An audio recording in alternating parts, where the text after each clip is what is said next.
Hello everyone, good morning. তোমাদের সবাইকে আরেকটা নতুন ব্লগে স্বাগত। এখন আমি চান টান করে চুল আঁচড়ে নিয়েছি। এবার ভাই আমার জন্য পেটাই পরোটা এনেছে, সেটাই খুলে নিচ্ছি। খুলে থালাতে বাটিতে ঢেলে নিলাম।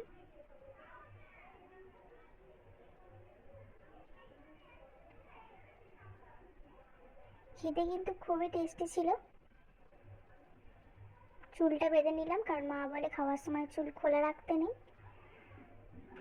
খাওয়া দাওয়া হয়ে গেছে। এবার আমি কিছু মেকআপের জিনিসপত্র বের করে নিলাম, কারণ একটু রিল শ্যুট করব। তার জন্য একটু রেডি হয়ে নিচ্ছি ঝটপট করে। কদিন শরীরটা খারাপ ছিল, সেজন্য রিলস করাই হয়নি। যা স্টকে ছিল সব শেষ হতে চলেছে, তার জন্য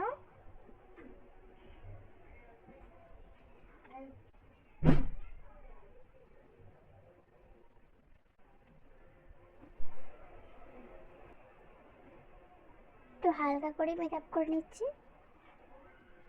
তেমন কোনো রিলস করব না, ওই আর কি।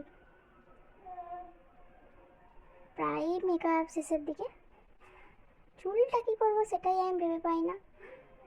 চুলটা নিয়ে যত সমস্যা।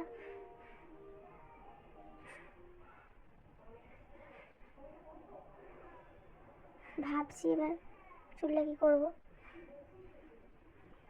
রেডি হয়ে গেছি, রেডি হয়ে একটু দেখে নিলাম আয়নায়। এবার রিল শ্যুট করা হয়ে গেছে। যে সমস্ত জিনিসগুলো বের করেছিলাম সেগুলো গুছিয়ে নিচ্ছি বক্সের মধ্যে।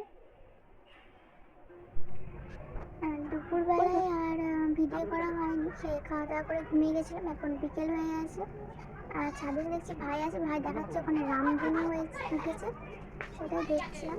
আর দেখছি বাচ্চারা বিকেলবেলা খেলা করছে, খেলাধুলা। তো এবার ভাই একটা বন্ধু আসছে, ভাই আর ভাইয়ের বন্ধু মিলে দুজনে মিলে কোথাও একটা যাবে, তার জন্য একটু ট্যুর করে নিচে নেমে চলে গেল। তা আমার ভিডিওটা যদি তোমাদের ভালো লেগে থাকে তাহলে like, comment, share and subscribe করে আমার পাশে থাকবে। এবার আমিও নিচে চলে গেলাম টুকটুক টুকটুক করে। নিচে গিয়ে মা রান্নাঘরে গিয়ে দেখছি মা রুটি করছে রাতে খাবার।